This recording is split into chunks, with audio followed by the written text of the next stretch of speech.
How are you? Good. I'll let my staff get settled.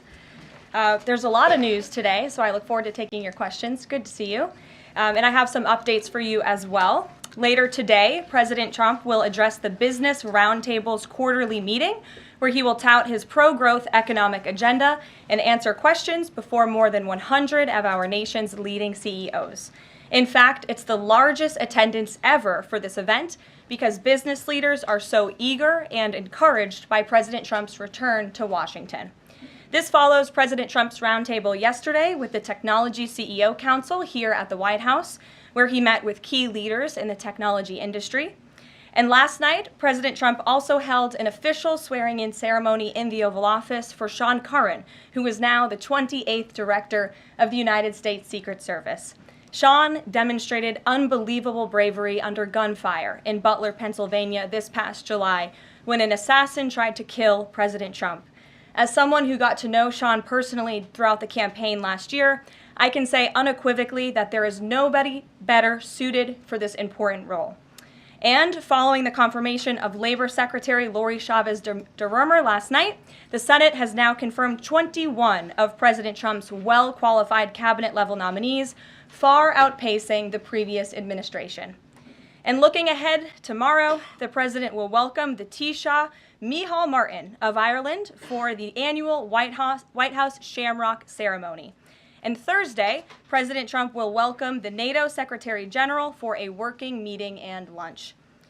On the economy, February's jobs report was good news for America, particularly our manufacturing sector. The manufacturing sector gained 10,000 new jobs in just 1 month under President Trump. This rebound was led by the automobile sector, where we saw 9,000 new auto jobs created already. That is the most auto jobs added to the economy in 15 months. This was a complete turnaround from the Biden administration, where we were losing an average of 9,000 manufacturing jobs per month last year. Reuters is out with a report that a number of companies are now looking at expanding their presence or bringing their businesses into America because of President Trump's policies. And just moments ago, before coming out here, I saw another report by Reuters revealing that Merck has opened a $1 billion facility at its North Carolina site.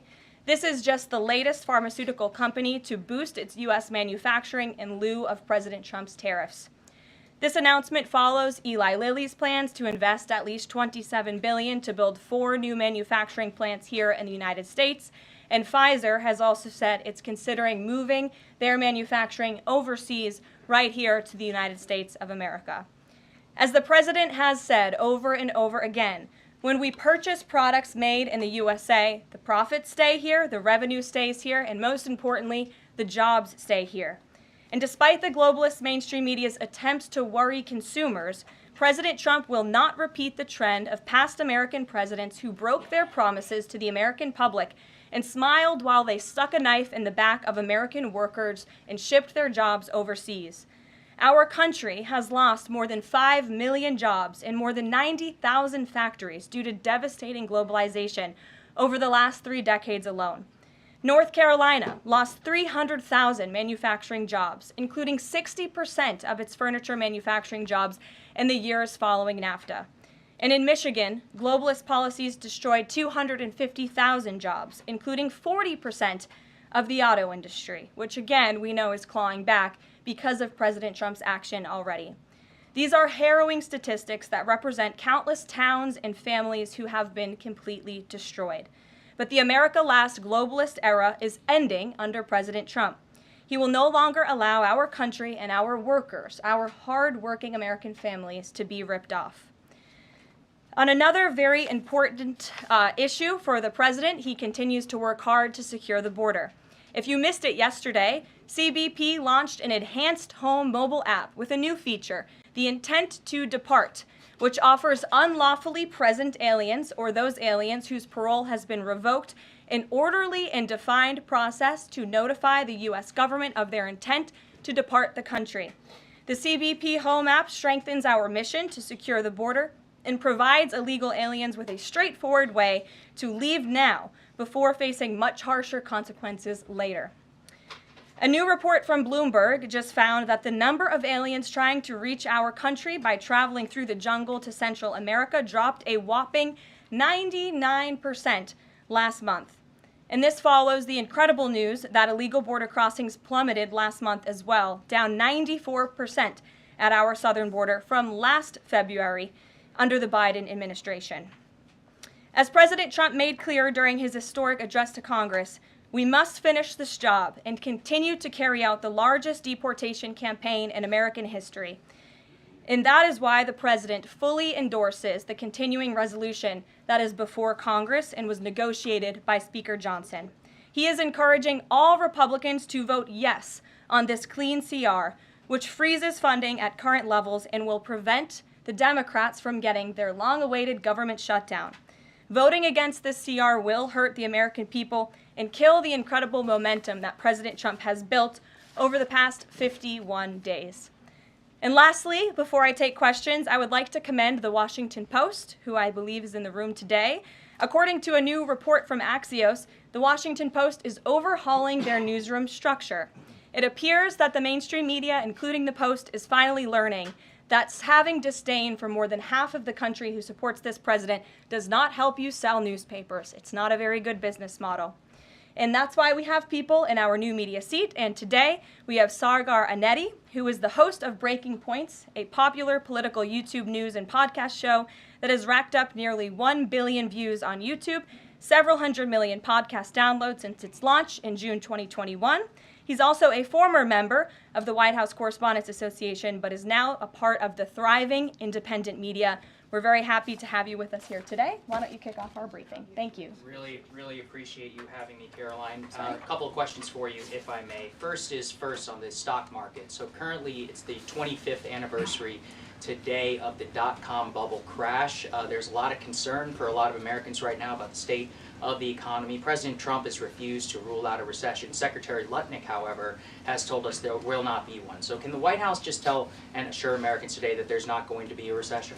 Well, there's a lot to unpack there. So let me start by saying that, first of all, when it comes to the stock market, the numbers that we see today, the numbers we saw yesterday, the numbers we'll see tomorrow are a snapshot of a moment in time.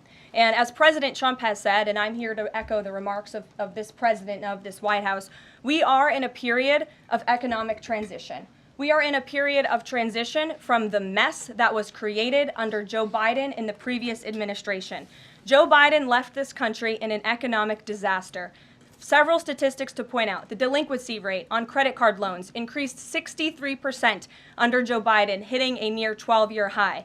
Under Joe Biden, all net job growth went to foreign-born Americans. Real wages declined by 1.5% under Joe Biden. And as we all know, and this administration continues to combat, prices soared more than 20% under Joe Biden because of his reckless spending and economic policies. So we are in a period of transition from that economic nightmare under a president who had no idea what he was doing, never held a private sector job in his life, into a golden age of American manufacturing under a businessman and a deal maker in chief in President Donald J. Trump, who is implementing the formula that we know works. Look at President Trump's results in his first term. If people are looking for certainty, they should look at the record of this president. That's why the American people re-elected him back to this office. And look at everything that President Trump has already done and his team has already done in just 51 days. The massive efforts to deregulate, tax cuts, which we need Congress to pass the Trump economic agenda, the Trump tax cuts, which will unleash economic growth. And the president also addressed this directly, I will point out as well, when you look at what he said on Air Force One. And he said he wants the American people to have so much money in their pockets they don't even know what to do with it. That's the intent of this administration, and we're working very hard every day on that goal. Second question on the CR. So President Trump came out today in a primary challenge against Congressman Thomas Massie. Congressman Massie's been a supporter of DOGE. He's been a supporter of Make America Healthy Again. What kind of message is this White House sending against a congressman who's sticking up for principles that he's long held in the chamber and voting against continuing resolution and spending? I think the president has made it very clear that he believes it's critical for conservatives and Republicans and frankly all members of Congress to get behind this continuing resolution to keep the government funded. The president wants to continue the momentum that he has built over the last 51 days. In order to keep the government funded, we got to keep moving with these deportations, and he believes that everybody needs to get on board with this bill. He's been active in this process. He's been making calls to get this over the finish line, and we're urging every Republican and Democrats too to do what's right for the American public to prevent a government shutdown. Just the last question here on Mahmoud Khalil. Does the administration believe that it needs to charge a green card holder with a crime to be eligible for deportation? Well, in fact, Secretary Rubio reserves the right to revoke the visa of Mahmoud Khalil, and I'm glad you brought this up. Under the Immigration and Nationality Act, the Secretary of State has the right to revoke a green card or a visa for individuals who serve or are adversarial to the foreign policy and national security interests of the United States of America. And Mahmoud Khalil was an individual who was given the privilege of coming to this country to study at one of our nation's finest universities and colleges. And he took advantage of that opportunity, of that privilege, by siding with terrorists, Hamas terrorists who have killed innocent men, women, and children. This is an individual who organized group protests that not only disrupted college campus classes and harassed Jewish American students and made them feel unsafe on their own college campus, but also distributed pro-Hamas propaganda, flyers with the logo of Hamas. That is what the behavior and activity that this individual engaged in. And I have those flyers on my desk. They were provided to me by the Department of Homeland Security. I thought about bringing them into this briefing room to share with all of you, but I didn't think it was worth the dignity of this room to bring that pro-Hamas propaganda. But that's what this individual distributed on the campus of Columbia University. And this administration is not going to tolerate individuals having the privilege of studying in our country and then siding with pro-terrorist organizations that have killed Americans. We have a zero-tolerance policy for siding with terrorists, period. Peter Ducey. Thank you, Caroline. So you said that the Dow dropping and dropping and dropping is a period of transition. You're sure nobody here at the White House shorted the Dow? No, I don't think so. Okay. But is there any concern here that it's going to be harder to ask certain federal workers to retire if they look at their retirement accounts and they're getting robbed every day? Well, I'm glad you brought up workers because that's exactly who President Trump is looking out for with his America First trade policy and his America First economic agenda. And if you look at, there's great indication to be optimistic about where the economy stands. And the American people, investors, CEOs, small business owners, but most importantly workers, should bet on President Trump because his tariff policies, what he envisions is reciprocity, fair trade practices where American workers are put first and are no longer ripped off by foreign countries all over this world. President Trump says he's going to buy a Tesla today. Did he buy it? And when is the last time he drove a car? That's a very good question. I have heard the president remark that he misses being able to drive, that luxury of driving his own vehicle, although the beast is nice, but he is going to be viewing a Tesla that is making its way to the White House complex now, I can confirm. Perhaps the press pool today will have an opportunity to witness this very exciting moment later this afternoon, but a Tesla is on its way here now, and we'll see if the president likes it when he checks it out. So they're bringing him a Tesla to look at, and if he likes it, he's just going to buy it. You know, he's intent on, he's definitely going to buy one, but he'll take a look at it when it gets here later this afternoon. Full retail? Yes, full market price. Kelly. Can we talk about Canada? What is the status of President Trump having a conversation with Mark Carney? We have seen the president use the term governor to refer to Justin Trudeau. Will that moniker also go to Mr. Carney going forward? And is the decision to increase the tariffs, is that based on a specific economic metric that he looked at? Is it impulse? How would you describe his reaction to candidates? The president has not yet spoken to Mr. Carney, not since I checked, which was just moments ago. but certainly his phone is always open to leaders who wish to speak with him. As for the tariffs, the president made his position on this quite clear with the statement that he put out. And it was a retaliatory statement due to the escalation of rhetoric that we've seen out of Ontario, Canada. The president saw the premier, Doug Ford, make an egregious and insulting comment threatening to shut down electricity for the American people, for hardworking American families. He made that threat. The president saw that and has an obligation and a responsibility to respond accordingly and represent the interests of the American people. So he has made the decision to add a 25% tariff. So now steel and aluminum tariffs will come into effect tomorrow at the rate of 50%. And our steel and aluminum industries have actually applauded these tariffs because, again, they know it's going to grow their industry here. It's going to allow them to export more steel that is made right here in the United States with American workers. Egregious and insulting are your words here, but that's what many Canadian leaders have said about the actions President Trump has taken toward Canada. And what do you think the timeline is for speaking to Mr. Carney? Because normally a sitting president speaks to a close ally very quickly when there's new leadership.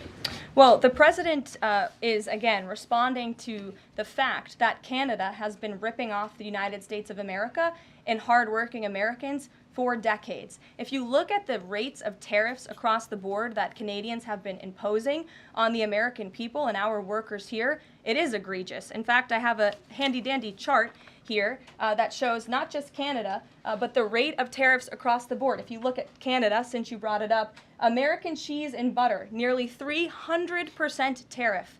You look at India, 150% tariff on American alcohol. You think that's helping Kentucky bourbon be exported into India? I don't think so. 100% tariff on agricultural products from India. Look at Japan, tariffing rice, 700%. President Trump believes in reciprocity, and it is about dang time that we have a president who actually looks out for the interests of American businesses and workers. And all he's asking for at the end of the day are fair and balanced trade practices, and unfortunately, Canada has not been treating us very fairly at all over the past several decades. To the woman in the purple, because I saw you were making a face at my previous answer, so what's going on?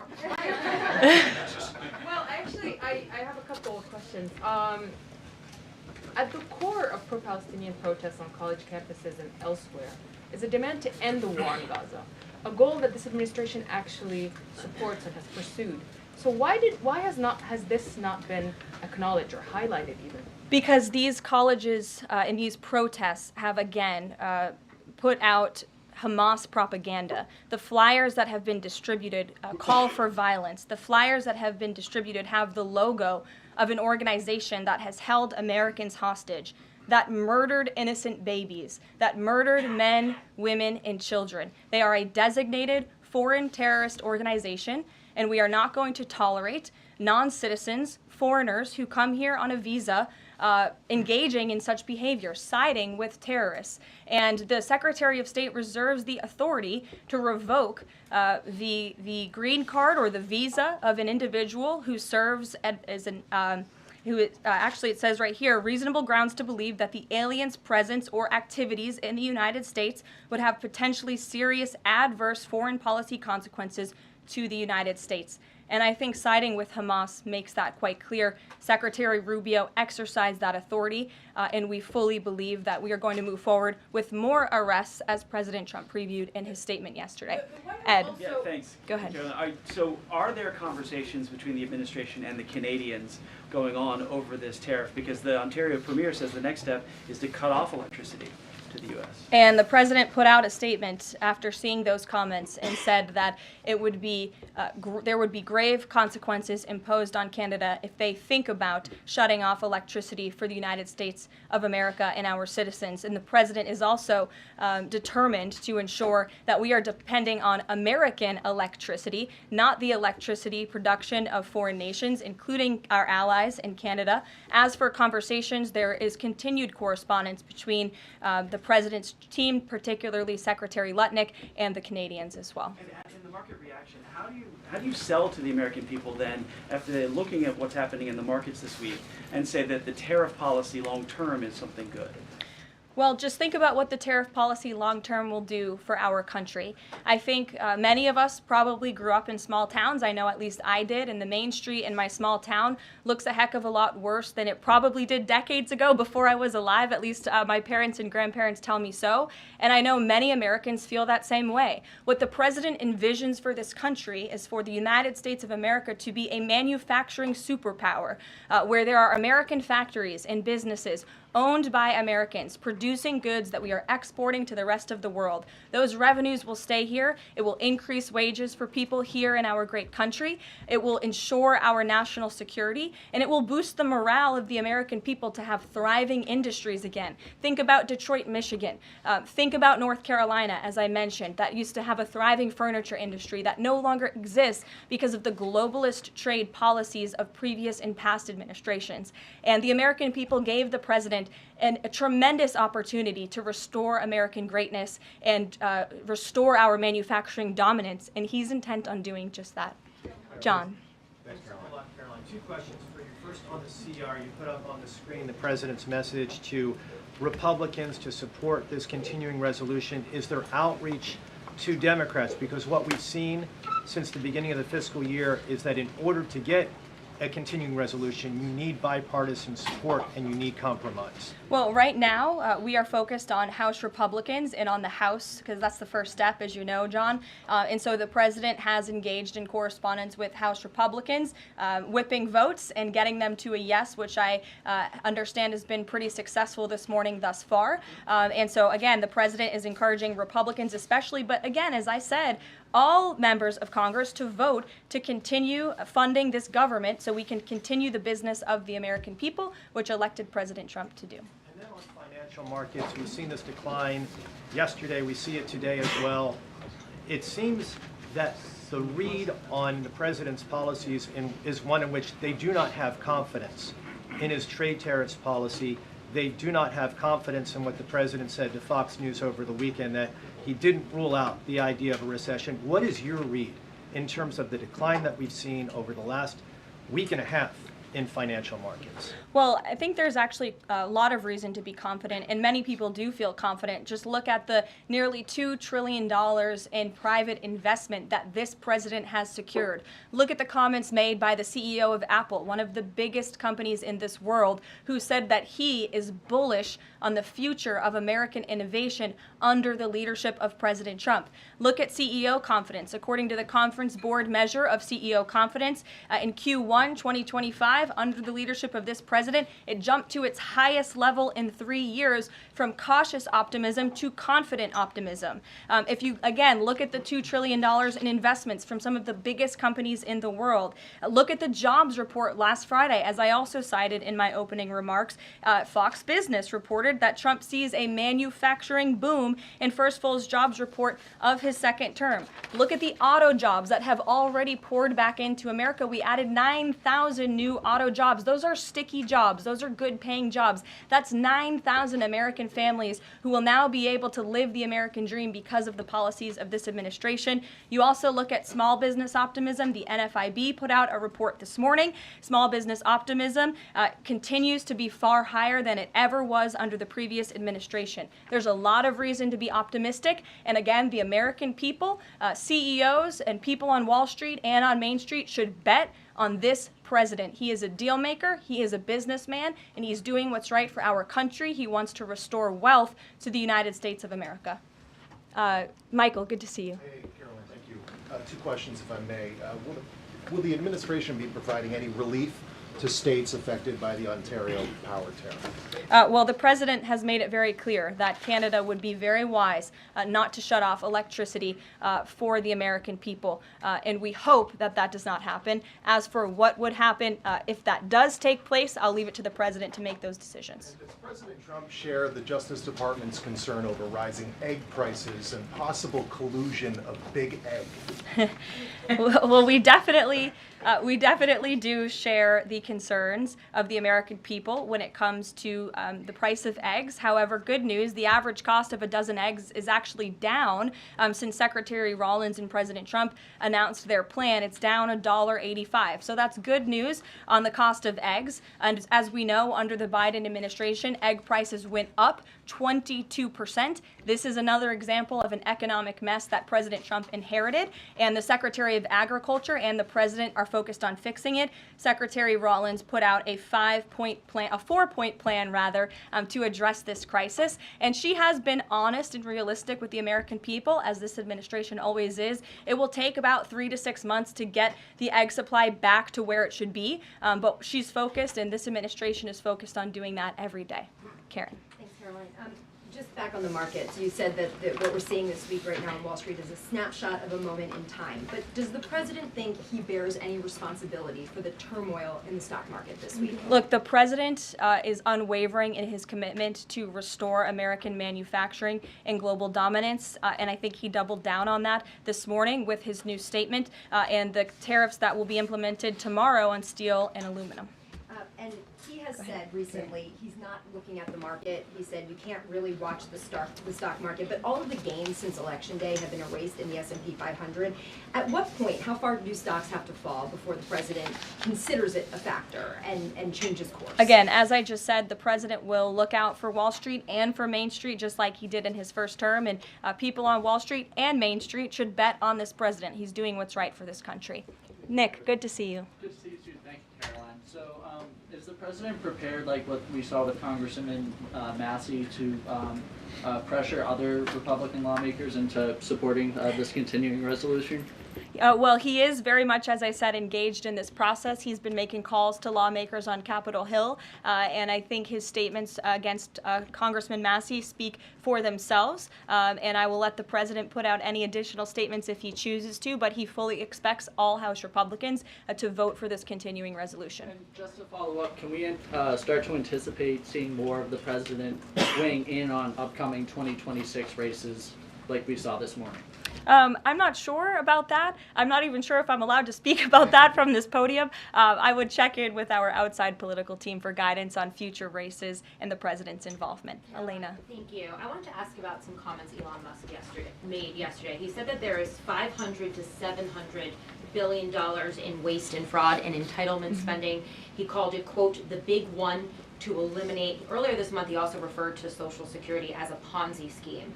Should Americans expect changes, big changes, to Social Security and Medicare? President Trump has been unequivocally clear on this. He is going to protect Social Security and Medicare benefits and Medicaid for hardworking Americans who paid into these entitlement programs and deserve those hard-earned benefits. And unfortunately, the mainstream media has taken Mr. Musk out of context. I saw a Bloomberg headline that our team actually worked on getting updated and fixed because it was so wrong, and it took Mr.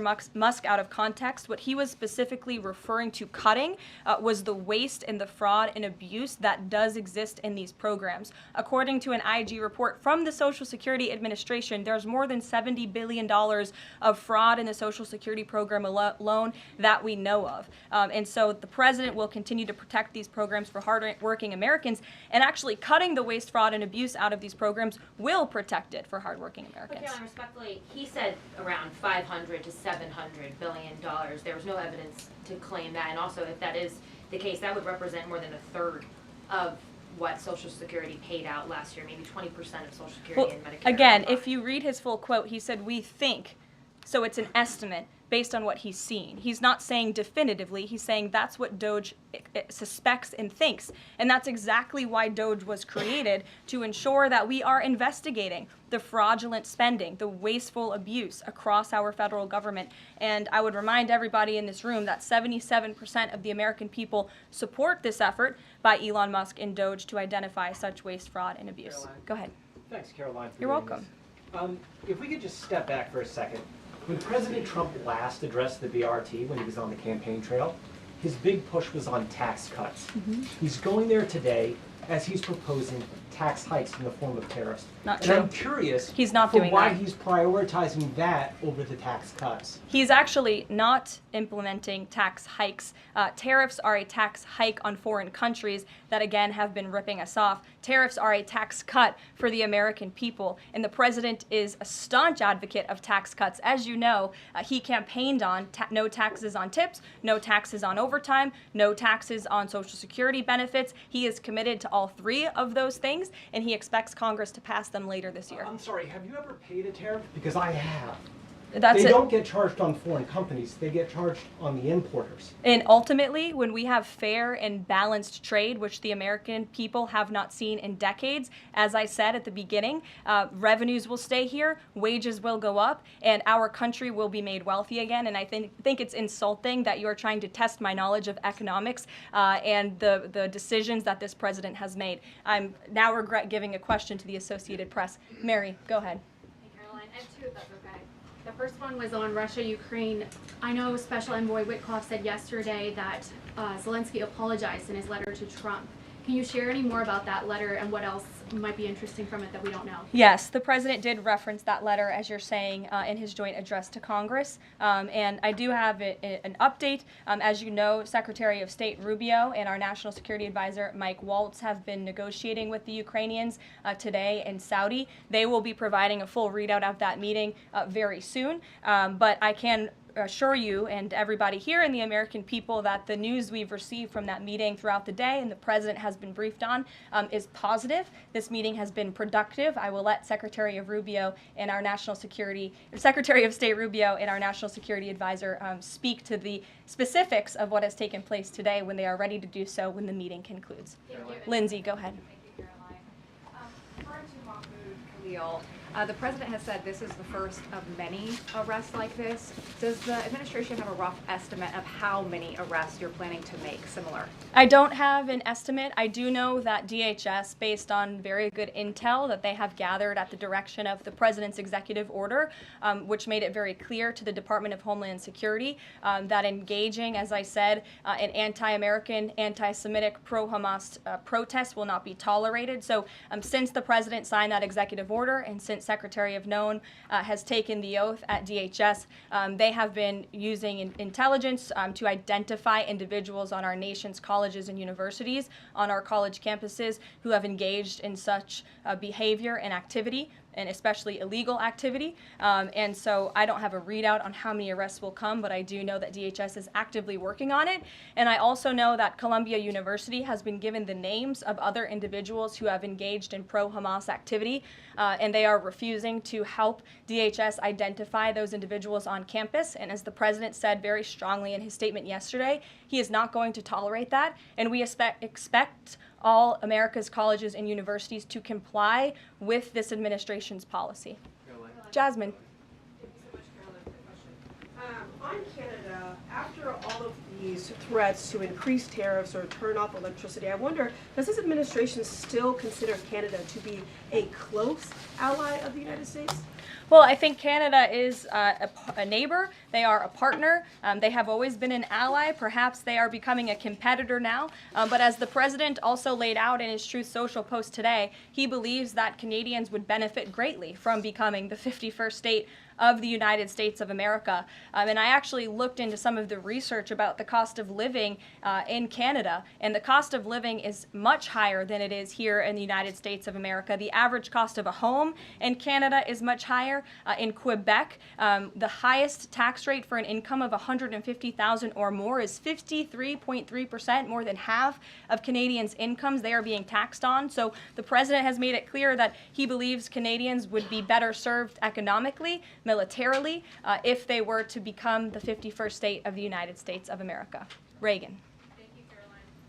A week ago, Attorney General Bondi said a truckload of Epstein files had been delivered to her office from the SDNY. When can we expect those files to be released to the public?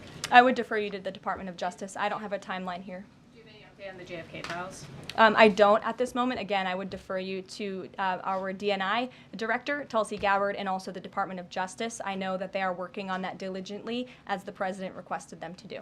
Christian.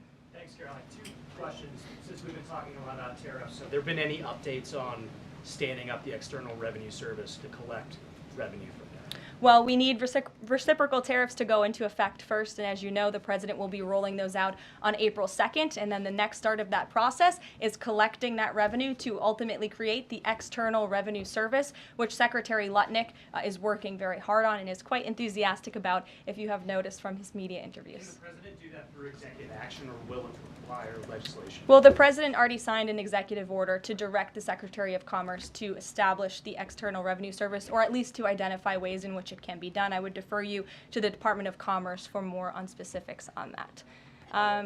Sure, in the back. Thank you very much, Caroline. I have a few questions on South Korea and North Korea. First question, as you know, South Korean President Yoon has been released from illegal detention. What is the reaction of the United States as an ally? Is there a possibility of a summit with President Trump when President Yoon returns? Second question on North Korea. North Korea launched the several ballistic missiles into the west coast yesterday. What is the White House's reaction on this? Sure. Yes, I'll start with your question on North Korea.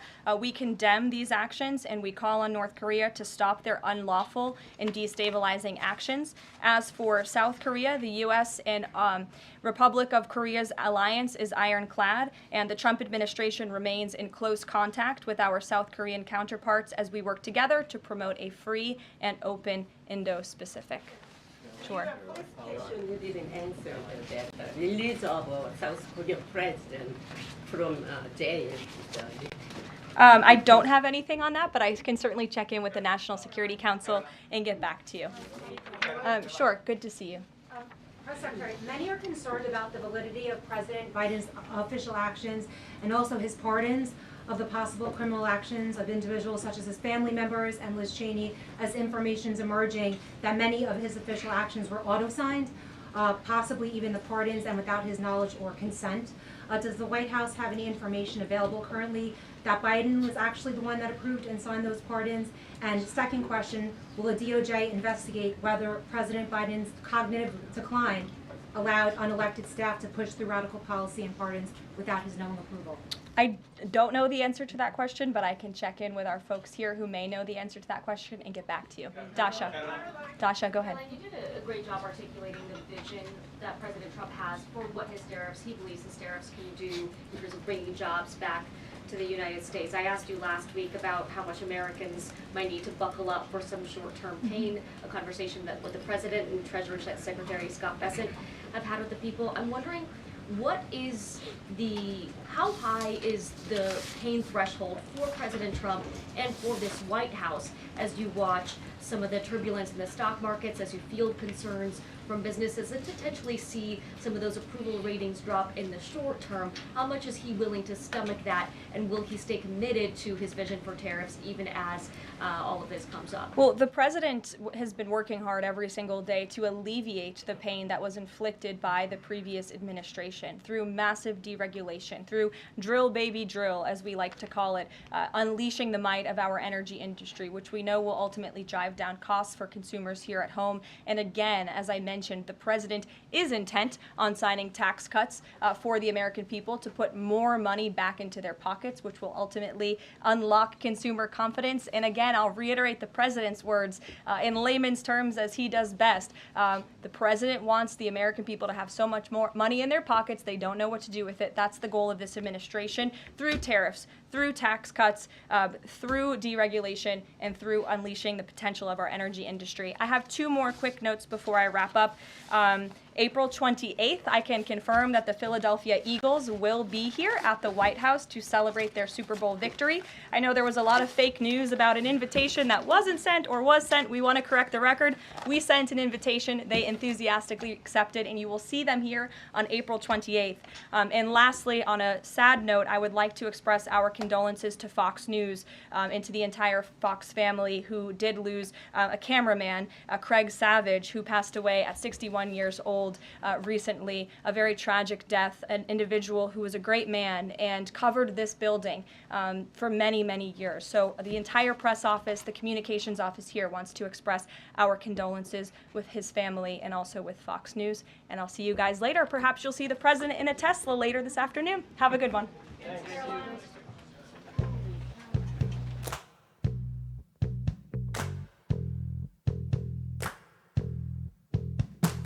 Thank you so much for watching. Don't forget to hit the subscribe button, give us a thumbs up, share with your friends, and drop a comment below. Until next time, take care and see you in the next video.